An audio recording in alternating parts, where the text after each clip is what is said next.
জনজাতীয় গৌরব দিবস উপলক্ষে আজ আগরতলা উমাকান্ত একাডেমি স্কুলের সামনে থেকে এক শোভাযাত্রার আয়োজন করা হয়। শোভাযাত্রায় অংশ নেন মুখ্যমন্ত্রী অধ্যাপক ডক্টর মানিক সাহা। তিনি বলেন, জনজাতিদের নিয়ে চিন্তাধারার পরিবর্তন এনে অনগ্রসর জনজাতির জেলাগুলোকে সামনের সারিতে নিয়ে আসার যে প্রয়াস হাতে নিয়েছিলেন প্রধানমন্ত্রী নরেন্দ্র মোদী, সেই ধারা অব্যাহত রেখে ত্রিপুরা সরকারও জনজাতিদের উন্নয়নে নিরলসভাবে কাজ করে চলেছে। এদিনের শোভাযাত্রায় অংশ নেন জনজাতি কল্যাণমন্ত্রী বিকাশ দেববর্মা সহ দলের অন্যান্য নেতৃবৃন্দ।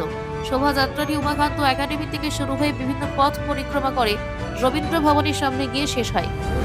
মাননীয় প্রধানমন্ত্রীজি, আপনারা সবাই জানেন যে এতদিন যাকে কোনোদিন সম্মান জানাননি, আজকে মাননীয় প্রধানমন্ত্রীজি ওনার নেতৃত্বে যেভাবে দেশকে সামনের দিকে এগিয়ে নিয়ে যাচ্ছেন এবং সবসময় বলছেন সবকা সাথ সবকা বিকাশ, বিশ্বাস আর তার প্রয়াস, সেটাকে সামনে রেখে আজকে জনজাতিদের তাদের সম্মান জানানোর জন্য, যারা দেশকে স্বাধীনতার জন্য তাদের যে অবদান এবং ভগবান বিরসা মুন্ডাকে সম্মান জানানোর জন্য আর 150 বছর যে জন্মজয়ন্তী উপলক্ষে যে ঘোষণা, সেটা আগে কোনো প্রধানমন্ত্রীজিকে আমরা দেখিনি।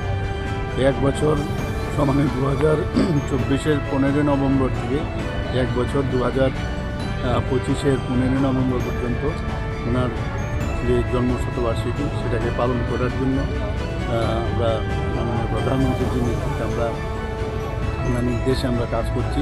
তো আজকেও আপনারা সবাই জানেন 15 নভেম্বর 2025, তো সেই উপলক্ষে মাননীয় প্রধানমন্ত্রীজিও আজকে গুজরাট থেকে এই দিবসকে সামনে রেখে অনেক ঘোষণা উনি করতে যাচ্ছেন। জনজাতিদের উন্নয়ন খুবই দরকার, আমাদের উন্নয়ন ছাড়া তো কোনো অবস্থায় রাজ্য বা দেশও কোনো সময় এগিয়ে যেতে পারবে না। তো আজকে জনজাতি গৌরব দিবস উপলক্ষে আমি সমস্ত ত্রিপুরাবাসীকে আমি হার্দিক অভিনন্দন ও শুভেচ্ছা জানাচ্ছি। Bureau report, frontline Tripura.